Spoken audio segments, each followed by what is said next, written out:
Hello friends, कैसे हैं आप लोग। मैं आशा करता हूं कि आप सब लोग अच्छे होंगे। लॉकडाउन ने हमारे लिए बहुत सी चुनौतियां पैदा की हैं, लेकिन जो इस समय का अच्छे से उपयोग करेगा वो अपने निर्धारित लक्ष्य को आसानी से प्राप्त कर सकेगा।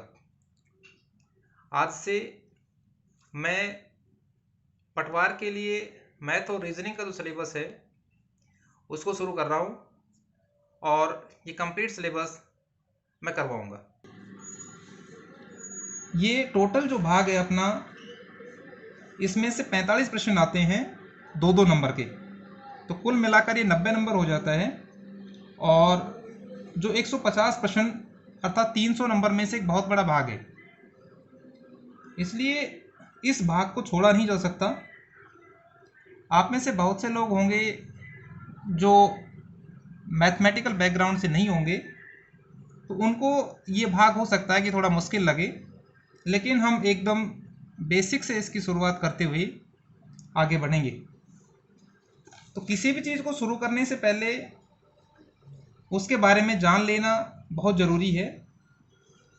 तो हमारा जो गणित और रीजनिंग का भाग है, उसमें पहले हम गणित के भाग को शुरू करेंगे। और गणित के भाग में हमारे पास जो टॉपिक दिए हुए हैं, उस टॉपिक में सबसे पहला टॉपिक है मैथमेटिकल ऑपरेशंस, अर्थात गणितीय संक्रियाएं। गणितीय संक्रियाएं। उसके बाद औसत, फिर अनुपात,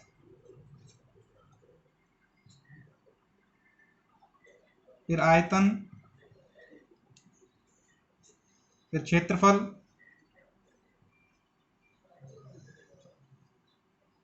फिर प्रतिशत, साधारण ब्याज,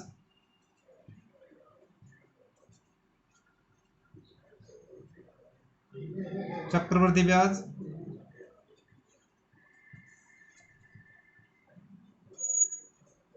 ऐकिक नियम,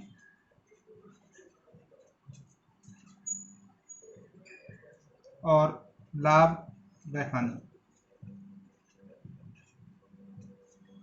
इन सभी पॉइंट्स को, सभी चैप्टर्स को हम एक एक करके पढ़ेंगे।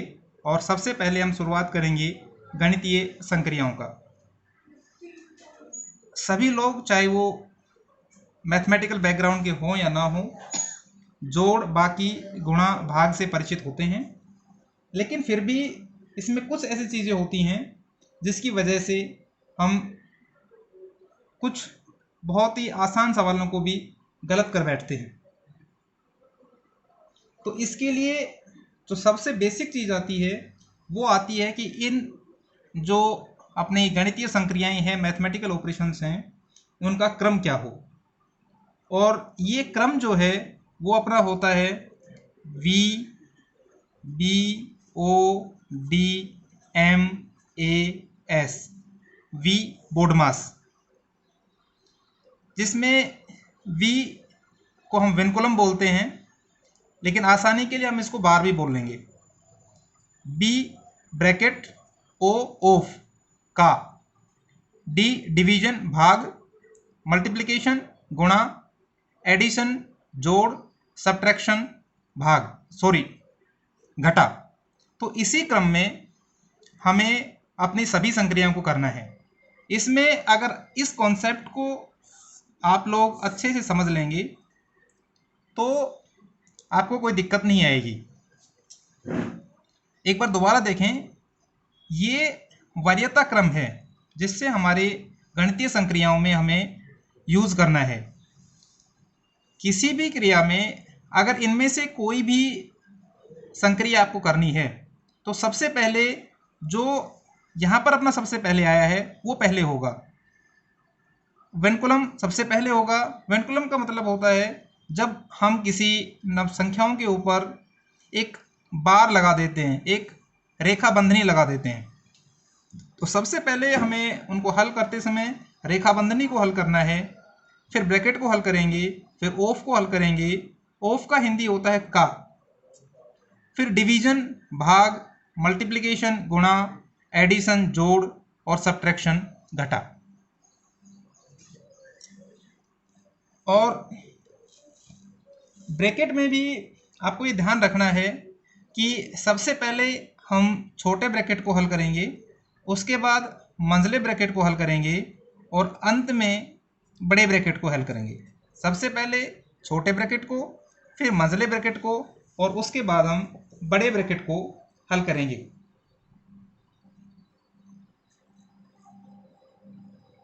इसके आगे एक निशान और आता है जिसको हम मॉडुलस बोलते हैं, जिसमें दो रेखाएं एक संख्या या संख्या समूह के दोनों तरफ लगा दी जाती हैं और इसके बीच में कोई संख्या लिखी जाती है। इसका मतलब ये होता है कि हमें उसका निशान ना लेते हुए केवल धनात्मक अंक की बाहर लाना है। जैसे अगर मैं 3 - 5 के आगे मोड़ लगा देता हूं, तो 3 - 5 जैसा कि आप जानते हैं कि 3 जो धन की संख्या है वो बड़ी है और 5 जिसके साथ माइनस का निशान लगा हुआ है वो छोटी है, तो इसका आंसर -2 होगा। लेकिन मोड़ लगे होने की वजह से जब हम मोड़ को हटाएंगे तो ऋण का जो निशान है उसको हटा देंगे और केवल हम धनात्मक 2 को बाहर लेंगे। तो ये इसमें बेसिक चीज है। आप अगर चाहो तो वी बोडमास को आप लिख लो और ब्रैकेट का जो क्रम है उसको लिख लो और उसके साथ ही ये जो मोड़ का साइन है इसको आप लिख लीजिए, क्योंकि गणितीय संक्रियाओं में केवल यही चीज का ध्यान रखना है। बाकी मैं आशा करता हूं कि जोड़, बाकी, गुणा, भाग जो है वो तो हम सब लोग कर ही लेंगे। अब हम एक एक करके उदाहरण से इन सब चीजों को समझने की कोशिश करेंगे। सबसे पहले मैं एक उदाहरण आपको देता हूं और मैं आपसे आशा करूंगा कि इस उदाहरण को करने से पहले आप वीडियो को एक बार पॉज करें और खुद इसको हल करने की कोशिश करें और फिर देखें कि आपका जो जवाब आता है वो सही है या नहीं है। चलिए इसको आगे बढ़ाते हैं। हम जानते हैं हमारे वी बोडमास के फार्मूला से कि सबसे पहले हमारे पास यहाँ पर दो गणितीय संक्रियाएं हैं, एक जोड़ है और दूसरा जो गणितीय संक्रिया है वो भाग है। वी बोडमास में डिवीजन भाग पहले आता है और एडिशन यानी जोड़ बाद में आता है, इसलिए हम सबसे पहले भाग को करेंगे और उसके बाद जोड़ को करेंगे। 2 प्लस, जब हम 2 में 2 का भाग देंगे तो हमारे पास 1 बचेगा, या हम इसको ऐसे भी लिख सकते हैं कि 2 गुणा, और जब भाग को हम गुणा में बदलते हैं तो अंश को हर में कर लेते हैं और हर को अंश में कर लेते हैं, तो 2 गुणा 1/2 इक्वल टू 2 प्लस, अगेन हम देखेंगे कि जो एडिशन है, मल्टीप्लिकेशन जो है, गुणा जो है वो जोड़ से पहले आता है, तो इसको हम पहले हल करेंगे।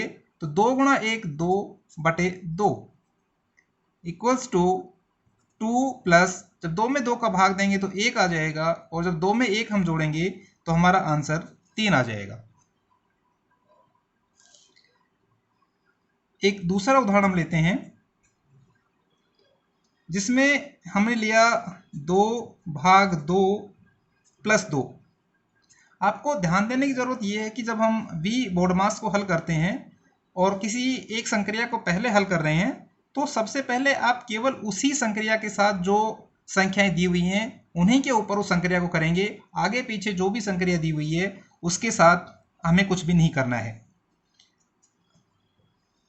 भाग और जोड़ में भाग पहले करना है, इसलिए जब 2 में 2 का भाग देंगे तो 1 आ जाएगा और उसमें हमें 2 जोड़ देना है, हमारा उत्तर जो है वो 3 आ जाएगा। एक और उदाहरण से हम इन क्रियाओं को समझने की कोशिश करते हैं और हमारा तीसरा उदाहरण रहेगा 2 प्लस 3 गुणा 2 भाग 4 प्लस 1।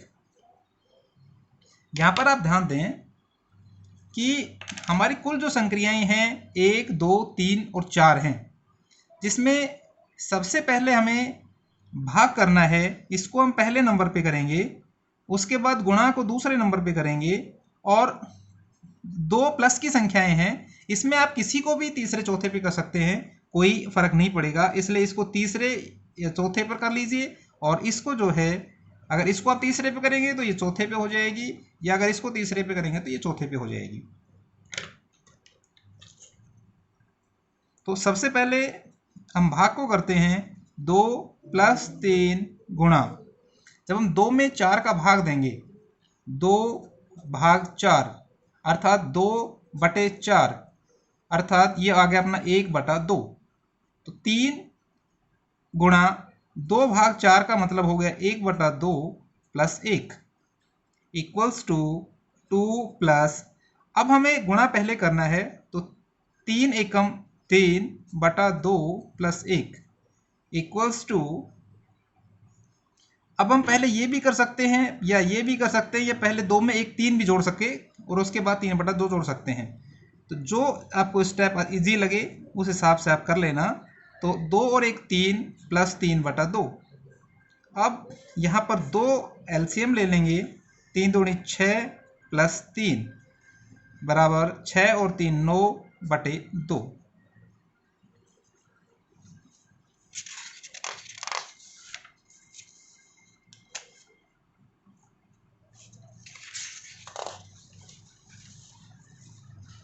अब अगला उदाहरण लेते हैं हम, उदाहरण 4।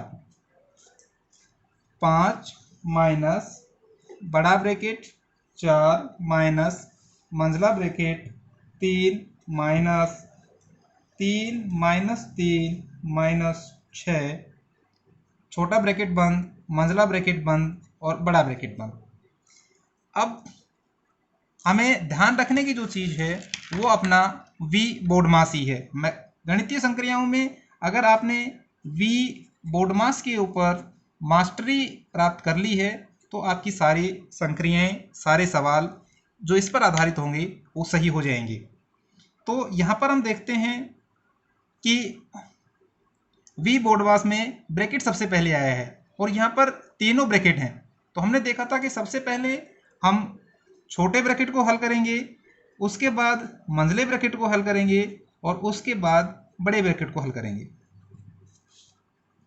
तो 5 माइनस बड़े ब्रैकेट को हम यूं का त्यों रहने देंगे, -3 माइनस, अब यहाँ पर हम देखेंगे छोटे ब्रैकेट के अंदर लिखा है 3 माइनस 3 माइनस 6।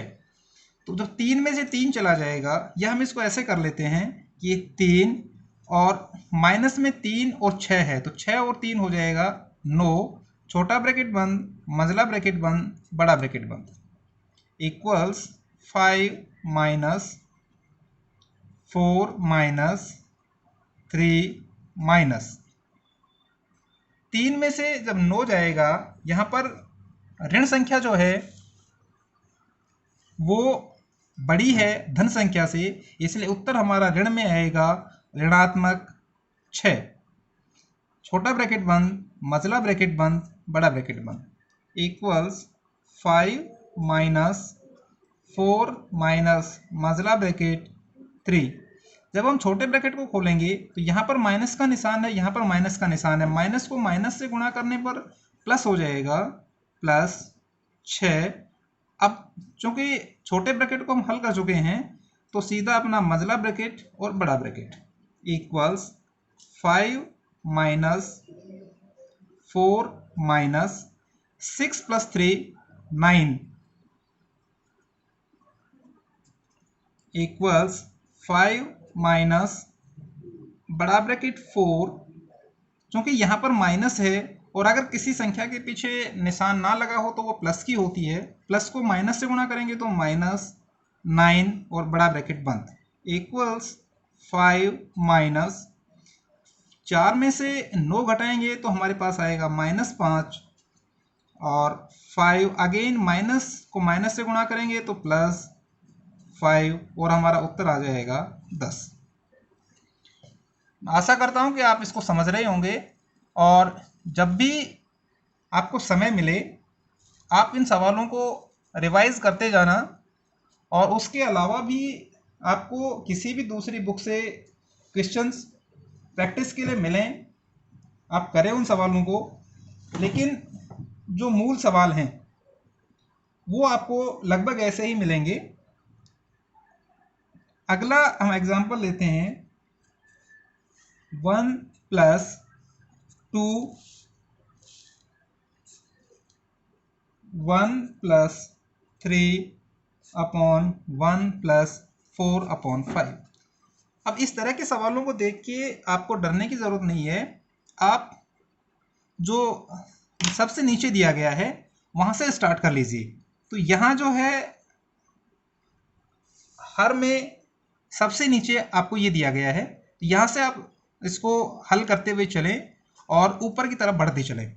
हम देखेंगे कैसे करना है इसको। 1 + 2 अपॉन 1 + 3। ध्यान रखें कि जहाँ पर यहाँ पर रेखा खींची गई है हर और अंश के लिए, वो रेखा आप वहीं पर खींचें। अब इसको हल करने के लिए एलसीएम लघुत्तम समापवर्तक इसका 5 हो जाएगा। 5 एकम 5 + 4 equals 1 + 2 upon 1 + 3 upon 5 + 4 9/5 equals two 1 + 2 upon 1 + 3। अब आप ध्यान रखें कि अगर कोई संख्या हर में है, अगर हम उसको अंश में ले जाएंगे तो वो संख्या रिवर्स हो जाएगी, उल्टी हो जाएगी। इसलिए जब ये भाग में थी, अब हम इसको गुणा में करेंगे तो 9/5 की जगह हम यहाँ पर लिखेंगे 5/9 और यहाँ पर 3 और 9 कट जाएगा। 3 एकम 3 और 3 तिया 9।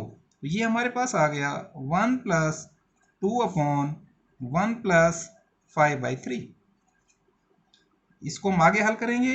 1 + 2, यहाँ पर लघुत्तम समापवर्तक आपका 3 हो जाएगा।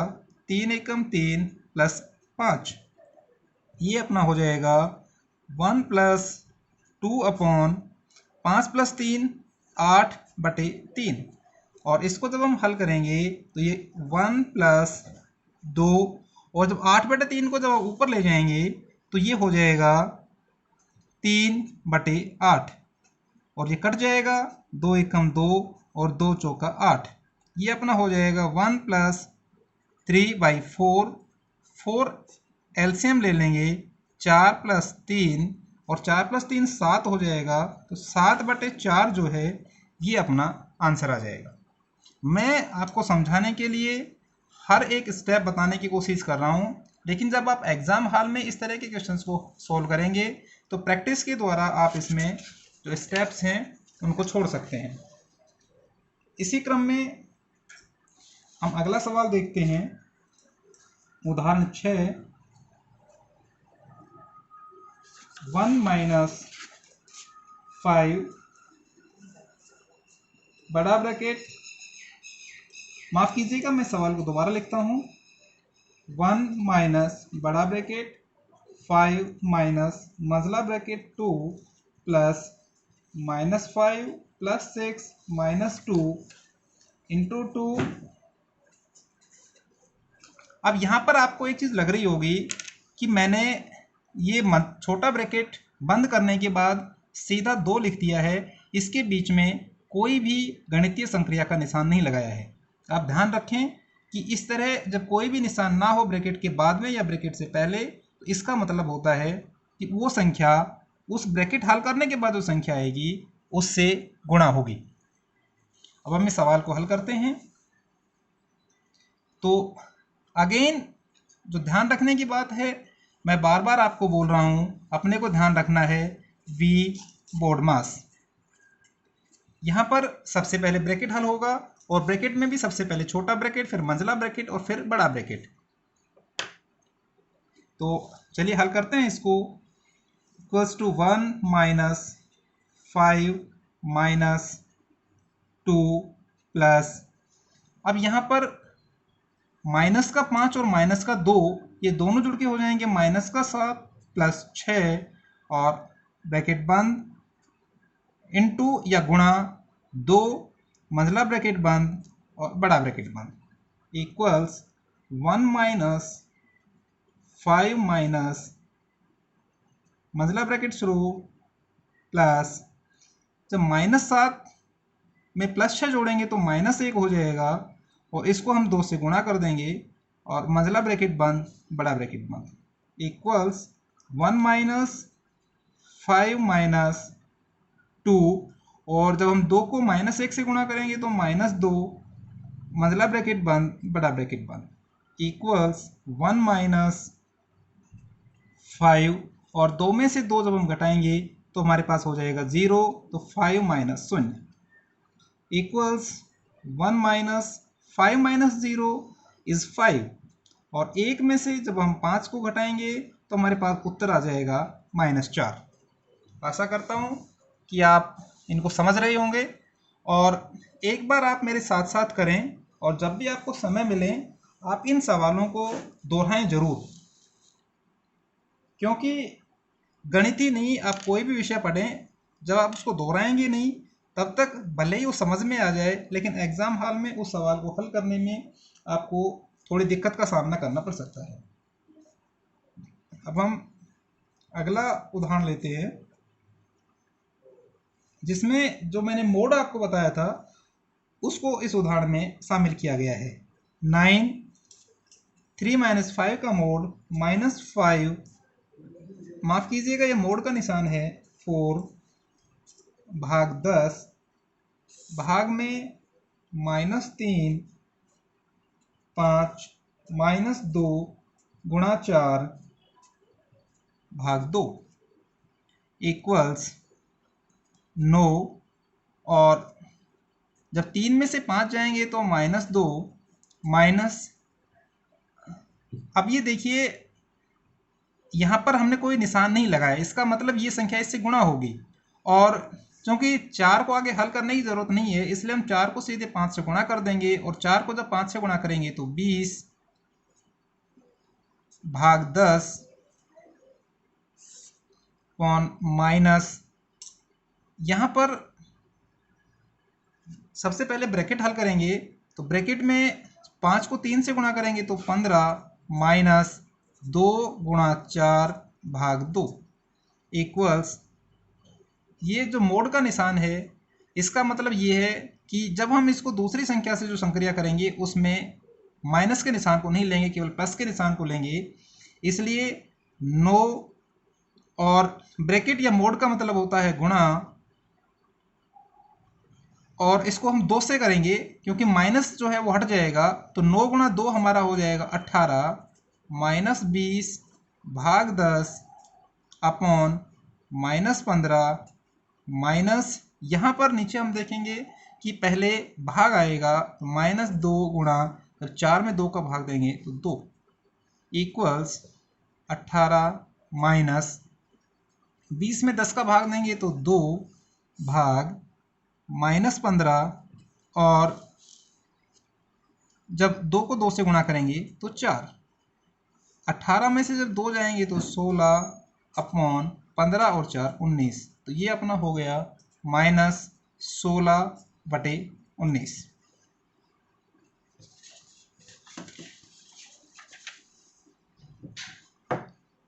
इसी तरीके से हम और उदाहरणों से समझने की कोशिश करते हैं, और अगला अपना उदाहरण होगा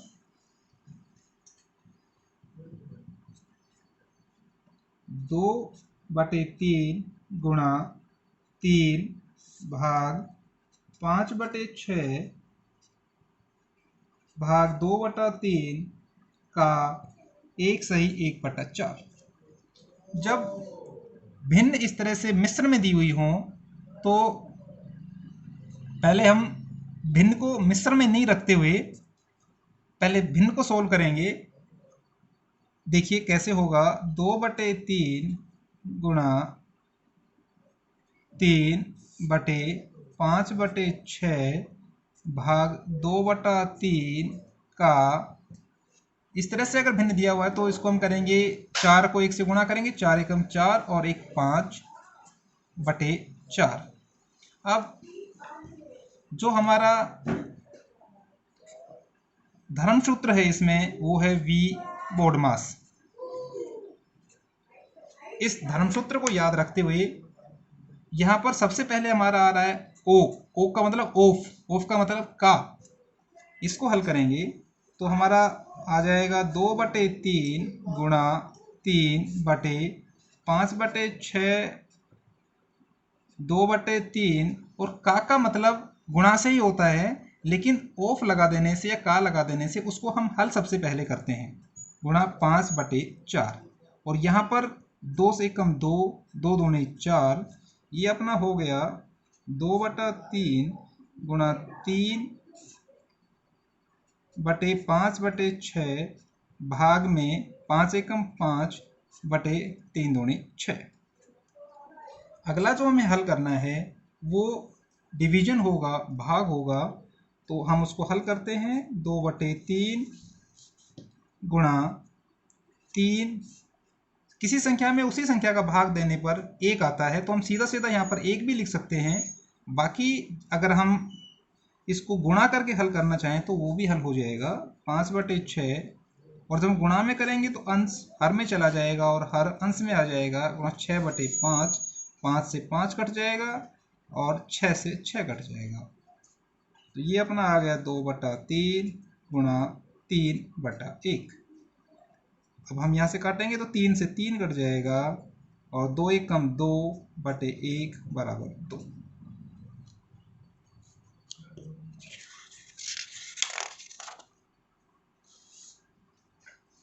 अभी तक आप सोच रहे होंगे कि जो हमने वनकुलम बोला था, जो बार बोला था, उससे संबंधित कोई भी सवाल हल नहीं किया है। तो अपना जो अगला उदाहरण है, उदाहरण 9, वो उसी से संबंधित होगा। 2 - 3 गुणा 1 वनकुलम। आप इसको सीधे सीधे बार भी बोल सकते हैं या रेखा बंधनी भी बोल सकते हैं। का 1/3 ब्रैकेट 3 - 2। अपना जो चीज़ हम ध्यान देखते आ रहे हैं वे है वी बोर्ड मास। अब यहाँ पर जो है सबसे पहले अपना वी विनकुलम रेखा बंधनी आ गई है। तो रेखा बंधनी का मतलब ये है कि रेखा के नीचे जो संख्याएं दी गई हैं उनकी संक्रियाएं हमें सबसे पहले करनी है। तो उन संक्रियाओं को सबसे पहले करेंगे तो 2 - 3 को 1 से गुणा करेंगे तो 3 का 1/3 3 - 2। उसके बाद अपना आता है ब्रैकेट। 2 - 3 का 1/3 और ब्रैकेट का मतलब 3 - 2 का मतलब 3 में से 2 जाएगा तो 1 बच जाएगा गुणा 1। और इसको हम सबसे पहले हल कर रहे हैं क्योंकि ब्रैकेट पहले हल करना है। तो 2 - 3 का 1 गुणा 1 1/3। का मतलब भी गुणा ही होता है। तो अब यहाँ पर 2 - 3 गुणा 1/3 बराबर 2 - 3 गुणा 1 3/3। ये 1 हो गया और जब 2 में से 1 जाएगा तो 1 हमारा उत्तर हो जाएगा। इस कड़ी में हम आखिरी सवाल रखते हैं, जिसको थोड़ा सा हमने मुश्किल बनाने की कोशिश करी है। मुश्किल नहीं है, केवल आपको इसके रिलेटेड जो कॉन्सेप्ट है उस कॉन्सेप्ट को समझने की कोशिश करिएगा। कॉन्सेप्ट है 2 बराबर x प्लस 1/1 प्लस 1/3 प्लस 1/4। मतलब ये एक हमारा समीकरण हो गया जिसमें हमें x का मान निकालना है। और x का मान इस तरीके से निकालना है कि उसमें जब हम ये संख्या जोड़ें तो 2 आ जाए। अर्थात अगर हम 2 में से ये संख्या घटाएं तो अपना x आ जाएगा। तो सबसे पहले हम हमारा जो ये पद दिया हुआ है इसका मान ज्ञात करते हैं। और इसका मान ज्ञात करने के लिए हमें केवल v बोर्ड मास को ध्यान में रखते हुए आगे बढ़ना है। x प्लस, इस तरह की संख्याओं में हम नीचे से चलते हैं, 1 प्लस 1/3 प्लस 1/4 का जो लघुत्तम समापवर्तक है वो 4 हो जाएगा और 4 3 12 प्लस 1। 2 बराबर x प्लस 1/1 प्लस 1/12 और 1 13/4। ध्यान रखिएगा कि यहाँ पर जो बड़ी रेखा खींची गई थी इसकी तुलना में वो ऊपर थी, अर्थात 1 में 13/4 का भाग है। और जब हम इसको गुणा में करेंगे तो अंश हर में चला जाएगा और हर अंश में आ जाएगा 1 + 1 गुणा में 4/13। 2 बराबर x + 1/1 + 4 एकम 4 और 13। 2 बराबर x + 1/13 लघुत्तम समापवर्तक आ जाएगा इसका, और 13 + 4 बराबर x + 1/13 और 4 17/13। अर्थात 2 बराबर x + 1 गुणा 13/17 बराबर x + 13/17। जब हम इस पद को बाईं साइड में भेजेंगे तो प्लस का निशान माइनस में हो जाएगा। जब हम समीकरण में एक तरफ से दूसरी तरफ माइनस के निशान को भेजते हैं तो प्लस में हो जाता है, प्लस का निशान माइनस में हो जाता है, गुणा भाग में हो जाता है और भाग गुणा में हो जाता है। तो 2 - 13/17 बराबर x। इसका मतलब ये हुआ, इम्प्लाइज दैट, कि यहाँ पर 17 अपना एलसीएम हो जाएगा, 17 दूनी 34 - 13 बराबर x। इसका मतलब हुआ कि 34 में से जब 13 जाएगा, 3 में से 1 गया, 2, 4 में से 3 गया, 21। 3 और 1 4, 2 और 1 3, बिल्कुल सही है, बटे 17 बराबर x। ये हमारे x का मान आ गया। मैं आशा करता हूँ कि गणितीय संक्रियाओं से संबंधित सवाल कोई भी किसी भी एग्ज़ाम में आएगा तो आप आसानी से उस सवाल को हल कर पाएंगे। और जो भी सवाल अगर आपको नहीं आ रहे हों, किसी में दिक्कत आ रही हो, या इससे संबंधित कोई भी सवाल हो जिसके बारे में आप कोई डाउट पूछना चाहें, तो वो कमेंट बॉक्स में लिख दें। हम निश्चित रूप से उसको सवाल को हल करेंगे और आपकी किसी भी समस्या, शक, डाउट को दूर करने की कोशिश करेंगे। एक बार मैं पुनः आपको कहूँगा कि इन सभी सवालों का और इसके अलावा जहाँ से भी आपको प्रैक्टिस करने के लिए सवाल मिलते हैं, उन सवालों को आप प्रैक्टिस करते रहें। हंसते रहिए, मुस्कुराते रहिए और अपने लक्ष्य की तरफ बढ़ते रहिए। धन्यवाद।